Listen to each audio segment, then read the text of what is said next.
ഏറ്റവും സ്നേഹവുമായുള്ള പ്രതീക്ഷ മനുഷ്യൻ പ്രിയപ്പെട്ട ദിനവച്ചന കർത്താവ് പ്രിയ സഹോദരന്റെ ദൈവനാമത്തിലെ അവർക്കും സ്നേഹമാണ്. നിങ്ങളോടൊപ്പം ഈ ക്രിസ്മസ് ഗാനസന്ധിയിൽ പങ്കുചേരുവാൻ എനിക്ക് അവസരം നൽകിയ പ്രിയപ്പെട്ടവരോടും ഇടവകയുടെ ചുമതലക്കാരോടും പ്രിയപ്പെട്ട എല്ലാവരുടെ നന്ദിയും സ്നേഹവും ആമുഖമായി അറിയിക്കുന്നു. ഒരു പ്രാവശ്യം കൂടെ നിങ്ങളെല്ലാവരെയും കാണുന്നതിനും സ്നേഹ സൗഹൃദ ബന്ധം പുതുക്കുന്നതിനും ദൈവതമ്പുരാൻ ഒരുക്കിയ അനുഗ്രഹീതമായ അവസരത്തിനായി ദൈവത്തിന് 1000 സ്തുതി സ്തോത്രങ്ങൾ അർപ്പിക്കുന്നു. ഒരു വർഷമേ ഇവിടെ നിങ്ങൾക്ക് ശുശ്രൂഷ ചെയ്യുവാനായി കഴിഞ്ഞുവെങ്കിലും എല്ലാ ഭവനങ്ങളും എല്ലാ വ്യക്തികളും ഞങ്ങളുടെ ഹൃദയത്തിലുണ്ട്. നിങ്ങളുടെ ഹൃദയത്തിൽ ഞങ്ങൾക്കും സ്ഥാനമുണ്ട് എന്നുള്ളത് അനുഭവിച്ചറിഞ്ഞിട്ടുള്ള ഒരു പരമാർത്ഥമാണ്. ചില ആരോഗ്യ പ്രശ്നങ്ങൾ കൊണ്ട് മാത്രമാണ് ഇവിടെ നിന്ന് പോകേണ്ടി വന്നത്. എന്നാൽ ഇവിടെയുള്ള ശുശ്രൂഷ എല്ലായ്പ്പോഴും വളരെ സന്തോഷത്തോടുകൂടെ ഓർക്കുന്ന ഒന്നാണ്. കാരണം ഈ ദേവാലയത്തിൽ ആരാധനയ്ക്ക് നിൽക്കുമ്പോൾ ഉണ്ടാകുന്ന ഒരു ആത്മനിറവും ആത്മചൈതന്യവും അത് പറയാതിരിക്കാനായിട്ട് തരമില്ല. അതുണ്ടാകുന്നത് നിങ്ങളുടെ ഓരോരുത്തരുടെയും ആത്മാർത്ഥമായ ഒരു പ്രാർത്ഥനയും വലിയ ദർശന ബോധവുമാണ്. കാരണം നമ്മുടെ നാടുകളിലും ആരാധനയുമൊക്കെ വളരെ താല്പര്യത്തോടുകൂടെ പ്രാർത്ഥനാപൂർവ്വം സംബന്ധിക്കുന്ന പ്രിയപ്പെട്ടവരുടെ കൂടിവരവാണ് എല്ലായ്പ്പോഴും വൈദികർക്ക് ഏറ്റവും കരുത്തും കുറിച്ചും പകരുന്നു. അവിടെ നിങ്ങളുടെ സ്നേഹം കരുതൽ ഏറെ അനുഭവിച്ച് അനുഗ്രഹീതമായി പ്രിയപ്പെട്ട അച്ഛന്റെ നേതൃത്വത്തിൽ ക്രിസ്മയിൽ ചേർന്ന് നല്ല നിർണ്ണയിക്കുന്നതോർത്ത് ദൈവത്തിന് ഓർത്തകരച്ചു. ഈ ക്രിസ്മസ് സന്ധ്യ ഏറ്റവും മനോഹരമാക്കുവാൻ കൊച്ചു കുഞ്ഞുങ്ങൾ മുതൽ മുതിർന്നവർ വരെ വളരെ അത്യധ്വാനം ചെയ്തു എന്നത് ദേവാലയവും പരിസരവും കാണുമ്പോൾ മനസ്സിലാകുന്ന കുഞ്ഞുങ്ങളുടെയും സഹോദരിമാരുടെയും പാട്ടും ഗായക സംഘത്തിന്റെ ഏറ്റവും ചുറ്റിയോടുകൂടിയുള്ള ഗാന ശുശ്രൂഷയെല്ലാം ഈ അനുഗ്രഹീതമായ സന്ധ്യയെ ഏറ്റവും സുന്ദരവും മധുരതരവുമാക്കുന്നു എന്നുള്ളത് സന്തോഷത്തോടെ പറയാനായി കഴിയും. അവിടെ ഞങ്ങൾക്ക് ലഭിച്ചിട്ടുള്ള സ്നേഹ വാത്സല്യത്തെ ഒരിക്കൽ കൂടെ ഓർത്ത് ദൈവത്തിന് മഹത്വം കയറ്റുകയാണ്. പ്രിയപ്പെട്ട അജീവിലൂടെ ലഭിച്ച നല്ല വാക്കുകൾക്ക് പ്രത്യേകമായി നന്ദി പറയുന്നു. അത്രത്തോളമൊക്കെ ഞങ്ങളൊക്കെ എത്തിയിട്ടുണ്ടോ എന്നുള്ളത് തമ്പുരാന് മാത്രം അറിയാവുന്ന കാര്യമാണ്. എന്നാൽ ദൈവം നിർമ്മിക്കത്തവണ്ണം ശുശ്രൂഷിക്കുവാനായി ശ്രമിക്കുന്നു എന്നത് മാത്രമാണ്. നിങ്ങളുടെ എല്ലാ സ്നേഹത്തിനും നല്ല സ്നേഹവാക്കിനും ഒരിക്കൽ കൂടെ നന്ദി അറിയിക്കുന്നു. എല്ലാവർക്കും ഏറ്റവും സന്തോഷവും ആനന്ദവും പ്രത്യാശയും പകരുന്ന ഒരു ക്രിസ്മസ് ആമുഖമായി ആശംസിക്കുകയും ചെയ്യും. ക്രിസ്മസുമായി ബന്ധപ്പെട്ട സുന്ദരമായ പാട്ടുകളൊക്കെ നാം കേട്ടുകൊണ്ടിരിക്കുകയാണ്. വചനവായനയിൽ നമ്മെ അതിന് കൂടുതൽ കരുത്ത് പകരുന്ന വിശുദ്ധ ലൂക്കോസിന്റെ സുവിശേഷം 2-ാം അധ്യായമാണ് യേശു കർത്താവിന്റെ ജനനത്തെ സുന്ദരമായി വിവരിച്ചിട്ടുള്ളത്. അതിൽ 1 മുതൽ 7 വരെ വാക്യങ്ങൾ നാം വായിച്ചു കേട്ടു.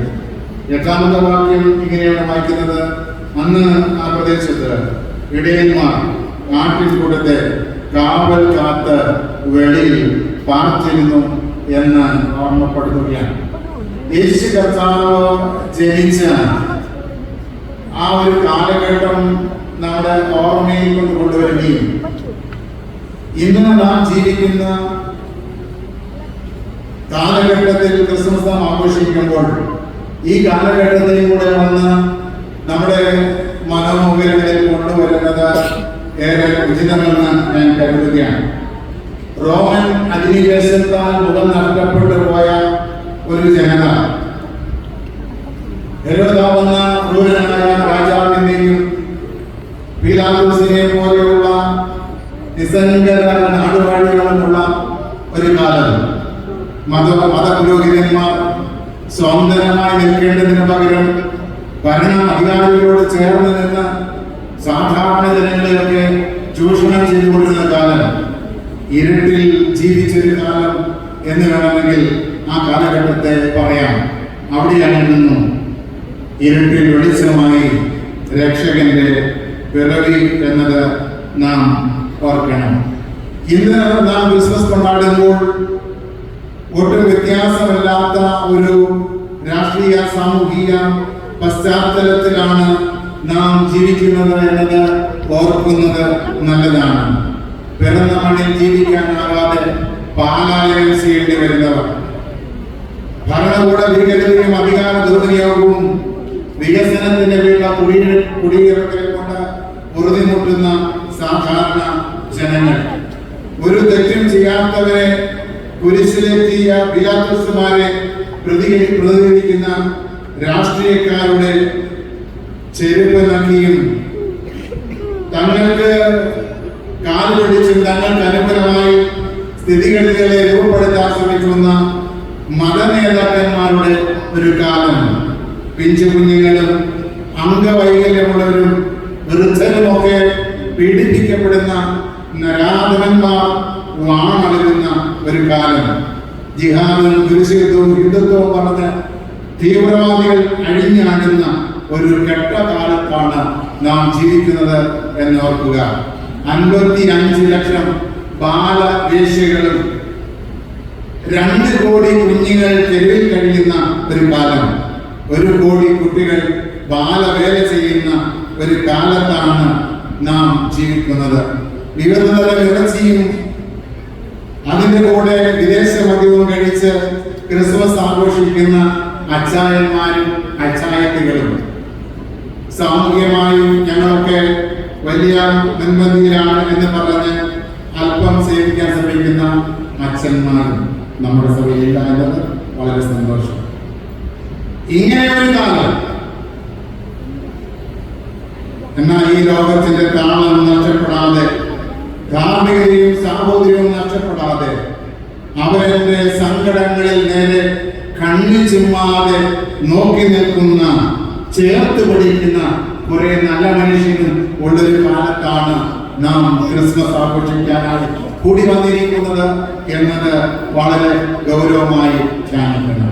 അപ്പോൾ ഈ ക്രിസ്മസ് സന്ധ്യയിൽ നാം ദൈവദിനമായി നിൽക്കുമ്പോൾ 4 കൊച്ചു വാക്കുകൾ പറഞ്ഞ് എന്റെ വാക്കുകൾക്ക് വിരാമം കുറിക്കുവാനായി ആഗ്രഹിക്കുകയാണ്. എന്താണ് ക്രിസ്മസ് എന്ന ചോദ്യത്തിന്, ഒന്ന്, ദൈവ വാഗ്ദാനങ്ങളുടെ പൂർത്തീകരണമാണ് ക്രിസ്മസ്. ദൈവ വാഗ്ദാനങ്ങളുടെ പൂർത്തീകരണമാണ്. യെശയ്യാ പ്രവാചകന്റെ പുസ്തകം 9-ാം അധ്യായം 6-ാം വാക്യം ഇങ്ങനെയാണ് വായിക്കുന്നത്: നമുക്കൊരു ശിശു ജനിച്ചിരിക്കുന്നു, നമുക്കൊരു മകൻ നൽകപ്പെട്ടിരിക്കുന്നു, ആധിപത്യം അവന്റെ തോളിലിരിക്കും. വചനം ദൈവ വാഗ്ദാനങ്ങളുടെ പറ്റാത്ത ഖനിയാണ് എന്ന് നാം ഓർക്കണം. ദൈവവചനം എല്ലാ സ്വപ്നങ്ങളുടെയും പ്രതീക്ഷകളുടെയും നിറവേറലാണ് എന്ന് നാം ധ്യാനിക്കണം. ഹൃദയത്തിൽ നന്മയുള്ള ഒരു ജനതയുടെ നെഞ്ചുരുകിയ പ്രാർത്ഥനയുടെ ഉത്തരമാണ് ലോകരക്ഷകനായ കർത്താവിന്റെ പിറവി എന്ന് നാം മനസ്സിലാക്കണം. മരിയയ്ക്ക് ആ കാലഘട്ടത്തിൽ ഇന്നത്തെ പോലെ ബേബി ഷവറൊന്നും കിട്ടിയില്ല. വഴിവക്കിലാണ് പിറവി പിഞ്ചുകുഞ്ഞിന് പിറവി കൊടുക്കാനായിട്ട് അവസരം ലഭിച്ചത്. കാലുകളുടെ മുരലാണ് താരാട്ടുപാട്ടായിട്ടുണ്ടായിരുന്നത്. പട്ടുവസ്ത്രവും കൊട്ടും കുരവയും പാട്ടും വെടിക്കെട്ടുമൊന്നും ഉണ്ടായിരുന്നില്ല. മറിച്ച് പഴംതുണിയിൽ പൊതിഞ്ഞ് കാലിത്തൊഴുത്തിൽ കിടത്തിയിരിക്കുന്ന ശിശുവിനെയാണ്. ആദ്യ സന്ദേശം ലഭിക്കുന്നത് രാജാക്കന്മാർക്കോ മത നേതാക്കന്മാർക്കോ ഭരണ നേതൃത്വത്തിൽ ഇരിക്കുന്നവർക്കോ അല്ല. ആടിന്റെ ചൂടും ചോരും അറിഞ്ഞ് പുറത്ത് കഴിയുന്ന സ്ഥാനമാനമില്ലാത്ത മാനമില്ലാത്ത ആട്ടിടർക്കാണ് എന്നത് വളരെ ഗൗരവമായി നാം ധ്യാനിക്കേണ്ട ഒന്നാണ്. ഇതൊരു നല്ല സൂചനയാണ്. എന്ന് പറഞ്ഞാൽ ഏത് സാധുവിനും ഏത് ഉപേക്ഷിക്കപ്പെട്ടവനും അത്താണിയാണ് ക്രിസ്തു എന്നതിന്റെ ഓർമ്മപ്പെടുത്തലാണ് ആ അറിയിപ്പ്. അന്ന് ആ പ്രദേശത്ത് ഇടയന്മാർ ആട്ടിൻകൂട്ടത്തെ കാത്ത് വെളിയിൽ പാർത്തിരുന്നു എന്ന സൂചന. അതുകൊണ്ട് യേശു കർത്താവിന്റെ ജനനം എന്ന് പറയുന്നത് ലോകരക്ഷകൻ നമുക്ക് വേണ്ടി പിറവികൊള്ളുമെന്നതിന്റെ വാഗ്ദാനത്തിന്റെ പൂർത്തീകരണമാണ്. അങ്ങനെയാണെങ്കിൽ പ്രിയ സഹോദരങ്ങളെ, ഈ ക്രിസ്മസ് ഈ രക്ഷകനെ ഉള്ളിൽ പേറുന്ന, ദൈവവാഗ്ദാനങ്ങളെ ഉള്ളിൽ സ്വീകരിക്കുന്ന, നമ്മുടെ ജീവിതത്തിന്റെ സങ്കടങ്ങളിലും വേദനകളിലും നൊമ്പരങ്ങളിലും ഒക്കെ നമ്മോടൊപ്പം ചേർന്ന് നിൽക്കുന്ന ഒടുവിന്റെ ആ ജീവിതത്തെയാണ് നാം ധ്യാനിക്കുന്നത്. രണ്ട്, ക്രിസ്മസ് എന്ന് പറയുന്നത് ഇരുളിൽ വെളിച്ചം പകരലാണ്. ഇരുളിൽ വെളിച്ചം പകരലാണ് ക്രിസ്മസ്. യെശയ്യാ പ്രവാചകന്റെ പുസ്തകം 9-ാം അധ്യായം 2-ാം വാക്യം ഇപ്രകാരമാണ് വായിക്കുന്നത്: ഇരുട്ടിൽ നടന്ന ജനം വലിയൊരു വെളിച്ചം കണ്ടു, അന്ധതമസ്സുള്ളവരുടെ മേൽ പ്രകാശിച്ചു. മലാഖി പ്രവാചകന് ശേഷം 400 വർഷക്കാലത്തെ ഇരുണ്ട ഒരു കാലഘട്ടമെന്നാണ് ലോക ചരിത്രത്തിൽ രേഖപ്പെടുത്തുന്നത്. ആ ഇരുട്ടെന്ന് പറയുന്നത് മനുഷ്യനിർമ്മിതമായ ഇരുട്ടാണ് എന്നതിൽ തർക്കമില്ല. മനുഷ്യർ ദൈവിക തേജസ്സിന്റെ പ്രതിരൂപമാകേണ്ട മനുഷ്യർ പൈശാചിക പാപത്തിന്റെ ആൾരൂപമായതിന്റെ ഫലമായി ലോകത്ത് വന്നുകൊണ്ടുപോയ ഇരുട്ടാണ് എന്ന് നാം ഓർക്കണം. ഇന്നും അങ്ങനെ തന്നെയാണ് കാര്യങ്ങൾ എന്നത് ഒട്ടും വിസ്മരിക്കരുത്. അതുകൊണ്ടാണ് ONV തന്റെ സൂര്യകാന്തി എന്ന കവിതയിൽ ഇങ്ങനെ ചൊല്ലിയത്: കെട്ടുപോയി ഞങ്ങളിലെ സൂര്യൻ, കെടുത്തിയോ കെട്ടുവോ താനെ അറിവില്ല അറിവില്ല. കെട്ടുപോയി ഞങ്ങളിലെ സൂര്യൻ, കെടുത്തിയോ താനെ കെട്ടുവോ അറിയില്ല അറിയില്ല. ശാന്തമായി നമ്മൾ ധ്യാനിക്കണം. ഉള്ളിലെ പ്രകാശം കെട്ടുപോയെങ്കിൽ നാം ദൂരെയാണ് എന്ന് ഓർക്കേണ്ടതാണ്. അതുകൊണ്ട് ഈ ക്രിസ്മസ് നമ്മിൽ പുതിയൊരു വെളിച്ചം ഉദിക്കലാണ് എന്ന് നാം മനസ്സിലാക്കണം. അന്ധകാരത്തിൽ ആണ്ടുപോയ മനുഷ്യന്റെ വേദനയിൽ ഹൃദയമൊരുകിയ ദൈവത്തിന്റെ മറുപടിയാണ് ക്രിസ്തു. ഈ വാക്ക് നാം ധ്യാനിക്കേണ്ടതാണ്. അന്ധകാരത്തിൽ ആണ്ടുപോയ മനുഷ്യന്റെ വേദനയിൽ ഹൃദയമൊരുകിയ ദൈവത്തിന്റെ മറുപടിയാണ് ക്രിസ്തു എന്ന് നാം ഓർക്കണം. അതുകൊണ്ട് ക്രിസ്മസ് എല്ലായ്പ്പോഴും ജീവിതത്തിന്റെ വെളിച്ചം പകരലാണ് എന്ന് നാം ഓർക്കേണ്ടത് ആവശ്യം. ഭൂമിയിൽ സ്വർഗം തീർക്കാൻ വന്ന രക്ഷകന്റെ പിറവിയാണ് ക്രിസ്മസിലൂടെ നാം ധ്യാനിക്കുന്നത്. പി. സുരേന്ദ്രൻ എന്ന് പറയുന്ന എഴുത്തുകാരന്റെ ഒരു കൊച്ചു കഥയുണ്ട്. യുദ്ധപർവമെന്നാണ് ആ കഥയുടെ പേര്. യുദ്ധത്തിൽ ദുരിതമനുഭവിക്കുന്ന ആളുകൾക്ക് വേണ്ടിയുള്ള സഹായനിധിക്ക് വേണ്ടി നടന്ന ഒരു ഗാനമേളയാണ്. ആ ഗാനമേള കൊടുമ്പിരിൽ കൊണ്ടു. യുവത്വം എല്ലാം വിളകി മറിഞ്ഞു. ആളപ്പാടെ പാട്ടായി. ഒടുവിൽ പാട്ട് അക്രമാസക്തമായി. കണ്ണീര് വാതകപ്രയോഗം, വെടിവെപ്പ് എല്ലാമായി അത് അവസാനിച്ചപ്പോൾ 7 ശവങ്ങൾ റോഡിലുണ്ട്. അതിൽ ഒരു പിഞ്ചു കുഞ്ഞിൻ്റെതാണ്. യേശു പിറന്നു വീണ് സ്നേഹത്തിന്റെ സുവിശേഷം പറഞ്ഞ മണ്ണിന് രക്തപങ്കിലമാണ് എന്നത് നാം ഓർക്കേണ്ടതാണ്. 10,000-കണക്കിന് പിഞ്ചു കുഞ്ഞുങ്ങളുടെ ചുടുചോരയാണ് ഹെരോദാവ് കൊന്നൊടുക്കിയതിനേക്കാൾ എത്രയോ മടങ്ങാണ് ഇന്ന് പാലസ്തീനിൽ രക്ഷകൻ പിറന്ന മണ്ണിൽ ഒഴുക്കുന്ന ചോര എന്നത് നാം വളരെ ശാന്തമായി ധ്യാനിക്കേണ്ട ഒരു കാലത്താണ്. അതുകൊണ്ട് ഇന്ന് ഈ രാത്രി നമ്മോട് തന്നെ നാം ചോദിക്കണം: നാം ഇരുട്ടിന്റെ ഉപാസകരോ അതോ വെളിച്ചത്തിന്റെ പ്രഘോഷകരോ? ശാന്തമായി ചിന്തിക്കണം. ഇരുട്ടിന്റെ ഉപാസകരാണോ നാം, അതോ നാം വെളിച്ചത്തിന്റെ പ്രഘോഷകരാണോ? അന്ധകാരത്തിൽ നിന്ന് മനുഷ്യർക്ക് വെളിച്ചം പകരാൻ വന്ന ക്രിസ്തു നമ്മുടെ ഉള്ളിൽ വെളിച്ചമായി നിൽക്കേണ്ടത് ഈ കാലഘട്ടത്തിന്റെ ഏറ്റവും വലിയ അനിവാര്യതയാണ്. മൂന്നാമത്, ക്രിസ്മസ് എന്ന് ചോദിച്ചാൽ സഹനത്തിന്റെയും ത്യാഗത്തിന്റെയും ഫലമാണ് ക്രിസ്മസ്. സഹനത്തിന്റെയും ത്യാഗത്തിന്റെയും ഫലമാണ് ക്രിസ്മസ്. സ്വജീവിതത്തെ കുറിച്ചുള്ള പദ്ധതികളെ വേദനയോടെ ഒഴിവാക്കി ദൈവ പദ്ധതിയെ പൂർണ്ണമായി സ്വീകരിച്ച യോസഫിന്റെയും മറിയുടെയും ത്യാഗമാണ് നാം ആഘോഷിക്കുന്ന ക്രിസ്മസിന് പിന്നിലുള്ളത് എന്നതുകൂടെ നാം ധ്യാനിക്കണം. ഇതാ ഞാൻ കർത്താവിന്റെ ദാസി, നിന്റെ വാക്കുപോലെ എനിക്ക് ഭവിക്കട്ടെ എന്ന് പറഞ്ഞ മറിയയും തന്റെ തനിക്ക് ഭാര്യയായി നിശ്ചയിച്ചിരുന്ന മറിയെ ഗൂഢമായി ഉപേക്ഷിക്കാനായി ചിന്തിക്കുമ്പോൾ ദൈവദൂതന്റെ അരുളപ്പാടനുസരിച്ച് ദൂതൻ കൽപ്പിച്ചതുപോലെ ചെയ്ത് ഭാര്യയെ ചേർത്തുകൊണ്ട യോസഫും അങ്ങനെ രണ്ട് യൗവനക്കാരുടെ ജീവിതത്തിന്റെ സ്വപ്നങ്ങളെ ബലികഴിച്ചത് കൊണ്ടാണ് നമ്മളൊക്കെ ഇന്ന് സുന്ദരമായി ഇന്ന് ക്രിസ്മസ് ആഘോഷിക്കുന്നത് എന്ന് നാം ഓർക്കണം. യൗവന മോഹങ്ങളും ജീവിത ലക്ഷ്യങ്ങളും ദൈവിക പദ്ധതിക്ക് വേണ്ടി ഉപേക്ഷിച്ച രണ്ട് മനുഷ്യരുണ്ട്.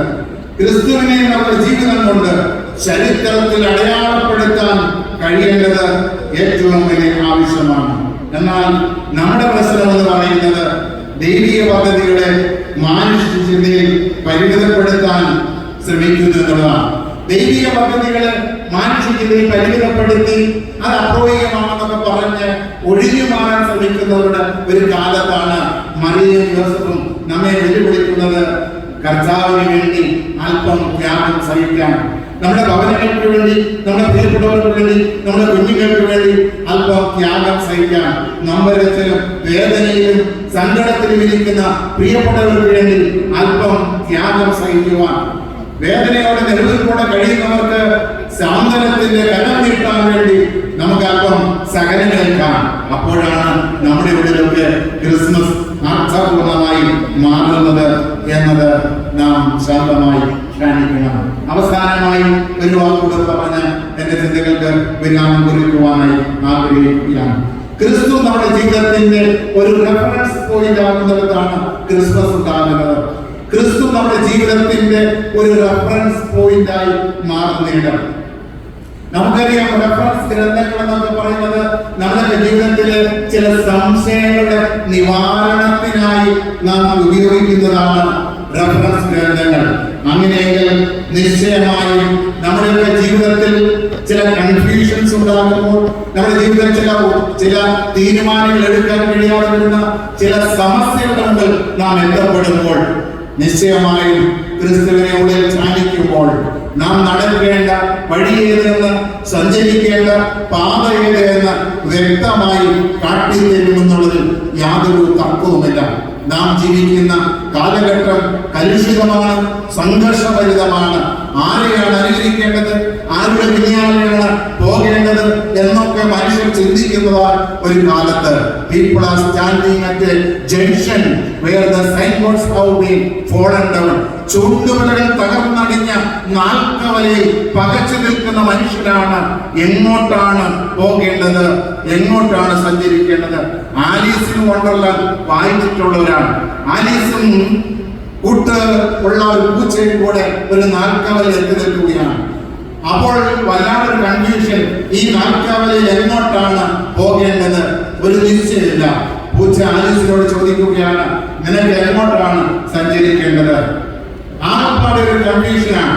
ഒടുവിൽ ഉത്തരം കിട്ടാൻ നിൽക്കുമ്പോൾ പൂച്ച ആലീസിനോട് പറഞ്ഞൊരു കാര്യമുണ്ട്, പോകേണ്ട വഴി നിശ്ചയമില്ലെങ്കിൽ ഏത് വഴി തിരഞ്ഞെടുത്താലും കുഴപ്പമില്ല. പോകേണ്ട വഴിയെ കുറിച്ച് നിശ്ചയമില്ലെങ്കിൽ ഏത് വഴി വേണമെങ്കിലും തിരഞ്ഞെടുക്കാം.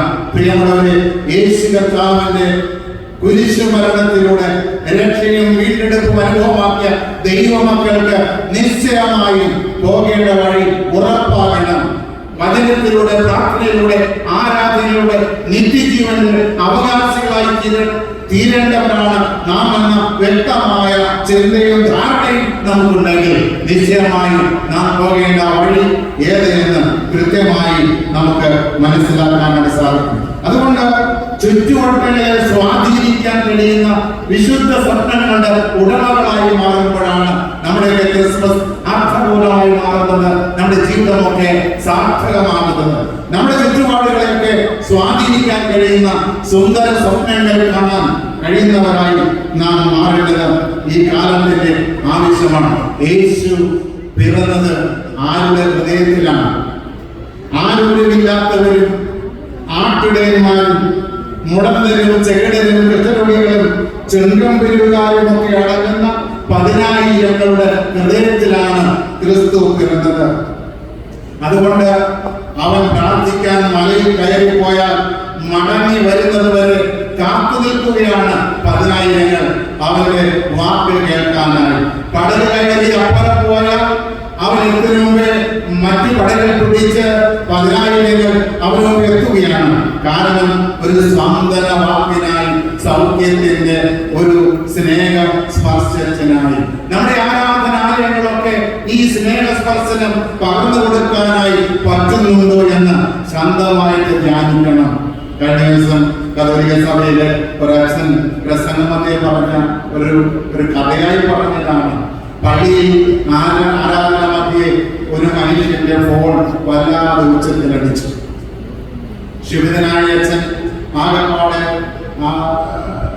വല്ലാണ്ട് വില കൊണ്ടിട്ട് ആരുടെ അവിടെ ഫോൺ അടിക്കുന്നത്, മര്യാദ ചിന്തിച്ചോട്ട് വെളിയിൽ പോകണം എന്നൊക്കെ പറഞ്ഞ വലിയ മനുഷ്യന് ഇപ്പോഴത്തെ ഫോണല്ലേ, അത് ഓഫ് ചെയ്യാനുള്ള അറിയാമോ, അങ്ങോട്ടും ഇങ്ങോട്ടും തൂക്കുന്നുണ്ടോ, ഇത് കണ്ട് നിൽക്കുന്നുണ്ടോ. ചില അമ്മച്ചിമാരൊക്കെ ഇങ്ങനെ ഫോൺ പിടിച്ചുകൊണ്ട് കഷ്ടപ്പെടുന്നത് നമ്മൾ കാണുന്നുണ്ട്. കിടന്ന് തൂക്കോടെ തൂപ്പായ അവിടെ നിൽക്കുമോ, എവിടെ നിൽക്കേണ്ടെന്ന് പറയത്തില്ല. ആ കൂട്ടത്തിൽ ഫേസ്ബുക്കും ഉണ്ട്, പിന്നെ ഏതാണ്ടൊക്കെ ഉണ്ട്. കണ്ണി കണ്ടതൊക്കെ അതിനകത്തൂടെ ലോകം മൊത്തം കാണുകയും ചെയ്യും. പിന്നെ ദൂരെ ഇരിക്കുന്ന മക്കൾ പിടിച്ചൊരു പെട്ടെന്ന് നോക്കി ഇല്ലെങ്കിൽ സന്നിധി ആ കുഴപ്പം പറയുമ്പോഴാണ് ആ പാടെ നമ്പരപ്പെടുന്നത്. അപ്പോ ആ പാടെ സങ്കടപ്പെട്ടിയ മനുഷ്യൻ എല്ലാവരും നോക്കി കളിയാക്കി അവസാനം കൂട്ടം എടുത്ത് തുടങ്ങി. ദുഃഖം സഹിക്കാൻ വയ്യാതെ ബാറിൽ പോയി ഒരു ചില്ല് ബിയർ ഓർഡർ ചെയ്തു. അത് പിടിച്ചോണ്ട് അവിടെ ഇരുന്ന മെച്ചപ്പെടുത്തൊക്കെ ഇരുന്നപ്പോ ഈ ഫോണിന്റെ കാര്യം ആലോചിച്ച് കൈ എടുത്തപ്പോ തട്ടി വീർപ്പ് താഴെ വീണ് പൊട്ടി. സേറെ ചെയ്ത പെൺവെച്ച് വന്ന് പറഞ്ഞ സാറില്ല സാറെ ക്ഷമിക്കാൻ, വേറെ കുപ്പി തരാം. അയാൾ പറഞ്ഞ എന്റെ കുഴപ്പമുണ്ടാ, അതൊന്നും സാറില്ല, അത് സാറ് കാര്യമാക്കേണ്ട, സാറിന് അത് നഷ്ടപ്പെട്ടതിന്റെ പൈസ തരണ്ട, ഫ്രീ ആയിട്ട് തന്നെ അടുത്ത ചില്ലുണ്ടായിട്ടുള്ള ഭരണം കൊടുത്തു. പിന്നെ ഈ മനുഷ്യൻ പള്ളി കയറിയിട്ടില്ല, എല്ലാ ഞായറാഴ്ചയും ബാറിൽ പോയിട്ടുണ്ട്. നമ്മുടെയൊക്കെ പള്ളികളൊക്കെ എല്ലാവരെയും ചേർത്ത് നിർത്തേണ്ടതാണ്.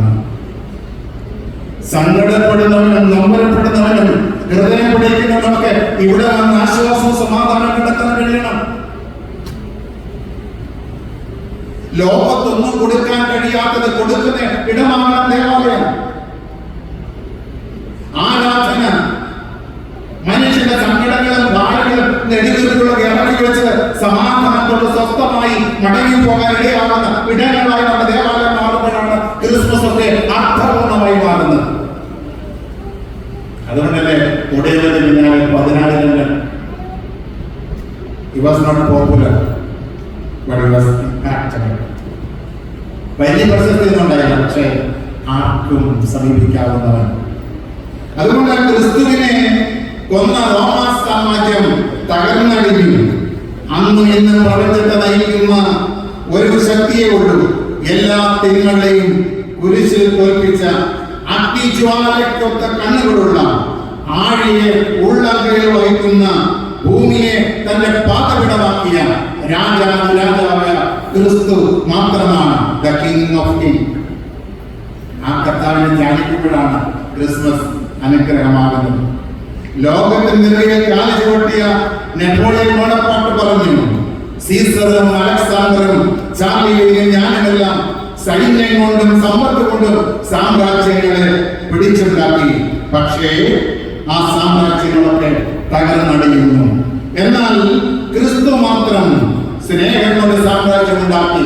ഞങ്ങളുടെ സാമ്രാജ്യങ്ങൾ തകർന്നടിഞ്ഞപ്പോഴും ക്രിസ്തുവിന്റെ സാമ്രാജ്യം ലക്ഷക്കണക്കിന് ആളുകളെ ഹൃദയത്തിൽ സ്ഥാനം പിടിച്ചിട്ടുണ്ട്.